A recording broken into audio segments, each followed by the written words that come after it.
Hello friends, જય શ્રી ગણેશ. બધાને સ્વાગત છે તમારું મારી ચેનલ ગુજરાતી કિચનમાં. લીલી મેથીની ખૂબ સિઝન છે એટલે તમે ઢોકળા, થેપલા, ભજીયા, પરાઠા તો બનાવતા જ હશો. પણ આજે હું તમને એવી રેસીપી બતાવીશ કે આ એક જ રેસીપીમાંથી તમને ઘણા બધા સ્વાદ મળશે, જેમ કે ઈડલી, ઢોકળા, ઢોસા, થેપલા, એ પણ વધારે ઝંઝટ કે મહેનત વગર.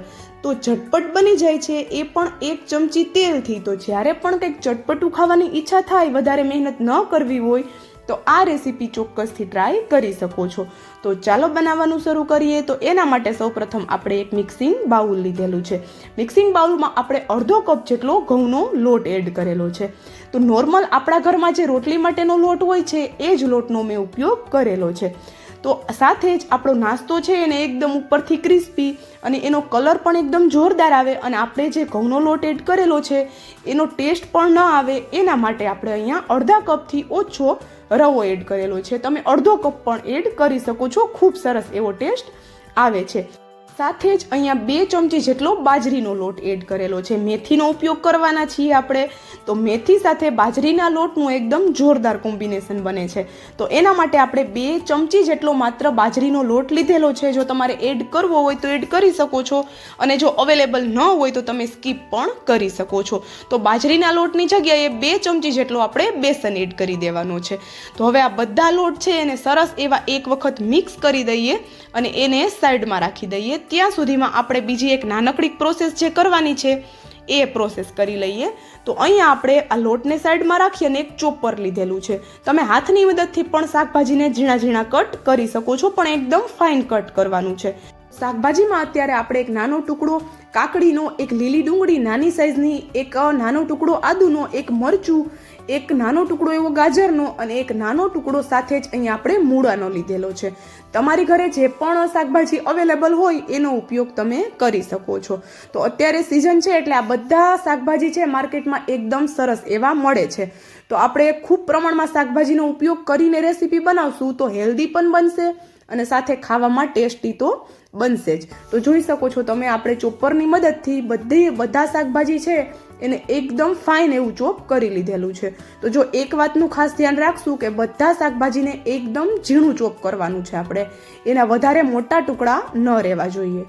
ચોપ કરેલા શાકભાજીને આપણે લોટ સાથે એડ કરી દીધા છે, અને આપણે અહીંયા એક નાની વાટકી જેટલી લીલી મેથી લીધેલી છે. તો મેથીની ખૂબ સિઝન છે એટલે મેથી એકદમ ફ્રેશ મળે છે. તો આપણે નવી નવી રેસીપી મેથીથી બનાવતા જ હોઈએ છીએ. તો આ એક અલગ રેસીપી છે મેથીની, એ પણ તમે ચોક્કસથી ટ્રાય કરી જોજો. તો મેથીની સાથે જ 1 કપ ભરીને આપણે લીલા દાણા પણ લીધેલા છે. જો લીલા દાણા અવેલેબલ ન હોય તો તમે સ્કીપ કરી શકો છો, એની જગ્યાએ પાલકનો ઉપયોગ પણ કરી શકો છો, અથવા ખાલી મેથીથી પણ બનાવી શકો છો. તો હવે આપણે થોડા મસાલા કરીએ. તો મસાલામાં સ્વાદ પ્રમાણે મીઠું એડ કરી દીધું, અડધી ચમચી જેટલી આપણે હળદર એડ કરી દીધી, અને તીખાસ માટે અડધી ચમચી જેટલું લાલ મરચું પાવડર એડ કરી દીધું. લીલા મરચાંનો ઉપયોગ કરેલો છે એટલે લાલ મરચું થોડું ઓછું રાખશું. અડધી ચમચી જેટલી હિંગ અને અડધી ચમચી જેટલો ધાણા જીરું પાવડર એડ કરી દીધો. અડધી ચમચી જેટલો આપણે આમચૂર પાવડર ચટપટા ટેસ્ટ માટે એડ કરેલો છે. આમચૂર પાવડરની જગ્યાએ તમે ચાટ મસાલો અથવા તો લીંબુના રસનો ઉપયોગ પણ કરી શકો છો. તો બસ બેસિક મસાલા જ આપણે લીધેલા છે, વધારે આપણે કોઈ એક્સ્ટ્રા મસાલા લેવાની જરૂર નથી. તો હવે આ બધી વસ્તુને સરસ એવી આપણે મિક્સ કરી લીધી, અને હવે આપણે થોડું પાણી એડ કરી અને એક થીક એવું આપણે આનું બેટર બનાવવાનું છે.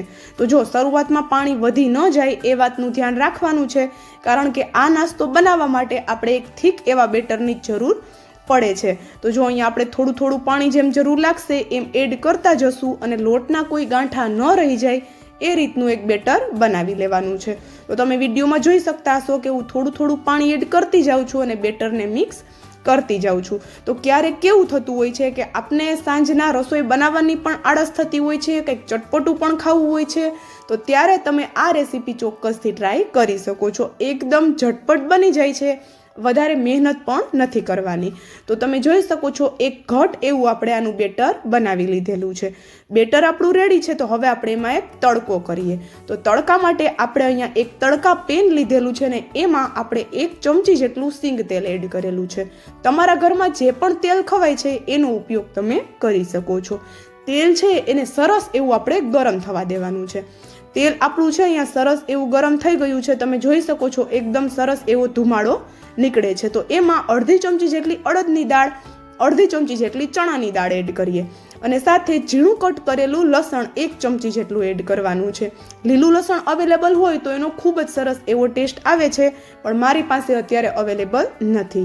તો હવે આપણે આ બધી દાળ અને લસણને સરસ એવું થવા દઈએ અને લાસ્ટમાં આપણે અહીંયા અડધી ચમચી જેટલો સાંભાર મસાલો એડ કરવાનો છે અને તરત જ આ ગરમ તેલને આપણે આપણું જે બેટર બનાવેલું છે એમાં એડ કરી દેવાનું છે. તો આ જે આપણે તડકો કરેલો છે એના લીધે આપણી રેસીપીનો સ્વાદ છે એ 100 ગણો વધી જશે, કારણ કે એક યુનિક સ્વાદ આવે છે. બાજરીનો લોટ એડ કર્યો, મેથી એડ કરીને સાથે સાંભાર મસાલો અને જે આપણે સાઉથ ઇન્ડિયન તડકો લગાવ્યો, એક અલગ જ રેસીપી બનીને તૈયાર થાય છે. તો જો હજી થોડું પણ મને ઘટ લાગે છે બેટર, તો ફરી પાછું થોડું પાણી મેં એડ કરી દીધું અને જો હું તમને બતાવી દઉં કે આવું એક મીડિયમ થીક એવું આપણે બેટરને રાખવાનું છે. તો હવે આપણે આ નાસ્તો છે ને કઈ રીતે શેકવાનો છે એ પણ આપણે મેઇન જોવાનું છે. તો એના માટે આપણે અહીંયા એક તવો લીધેલો છે. તવાને આપણે હલકો એવો ઓઇલથી માત્ર ગ્રીસ કરવાનો છે, વધારે તેલ એડ કરવાની જરૂર નથી આપણે. તો આ બેટર છે એને એક વખત આ રીતે મિક્સ કરવાનું છે અને આવી રીતે આપણે એને તવા ઉપર 1 ચમચો ભરીને રેડી દેવાનું છે. પણ ક્યારે રેડવાનું છે કે તવો છે આપણો એકદમ ગરમ થઈ જાય સરસ એવો, પછી જ આપણે બેટરને રેડવાનું છે. એનું કારણ પણ હું તમને આગળ વિડીયોમાં જણાવું છું. તો જો બેટર છે એને પહેલાં શરૂઆતમાં તો આપણે રેડી અને તરત જ હાથની મદદથી ચમચાની મદદથી આ રીતે સરસ એવું ફેલાવી લેવાનું છે. એકદમ હળવા હાથે ફેલાવશો એટલે આરામથી ફેલાઈ જાય છે, બિલકુલ પ્રોબ્લેમ નથી આવતો. બેટર ફેલાવાઈ ગયા પછી આપણે ગેસની ફ્લેમ મીડિયમ કરી દેવાની છે. તો જો ઉપરની સાઈડ ડ્રાય થઈ જાય ત્યાં સુધી આપણે એને થવા દેવાનું છે અને પછી ઉપરથી હલકું ઓઇલ જો તમારે લગાવવું હોય તો લગાવી શકો છો, બાકી એમ જ પણ સરસ એવું શેકાઈ જાય છે. તો જો ઉપરની સાઈડ ડ્રાય થાય પછી જ આપણે એને પલટાવવાનું છે, જેથી કરીને પલટાવતી વખતે બિલકુલ આપણો નાસ્તો તૂટી ન જાય. તો જો આપણે એને પલટાવી લીધું છે અને ગેસની ફ્લેમ અત્યારે આપણે હવે મીડિયમ જ રાખવાની છે.